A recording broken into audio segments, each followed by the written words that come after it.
The role I play is of a girl who's been a victim of satanic ritual abuse, which is a really extreme and intense kinds of experiences, and you know, experiences that I haven't had personal experience of. So it took a certain amount of research and you know, also just figuring out how I was going to make this girl feel real and relatable.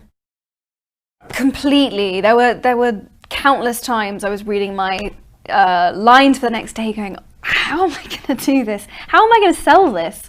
It seems so implausible. It seems so otherworldly.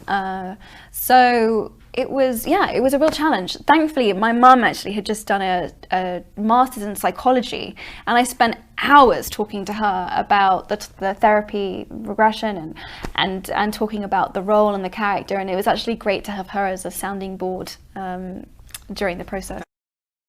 You know, it was actually really sweet because I worked with David as a child, really, and it was really nice to work with him as an adult. It's like we had a completely different relationship. It was really, really nice.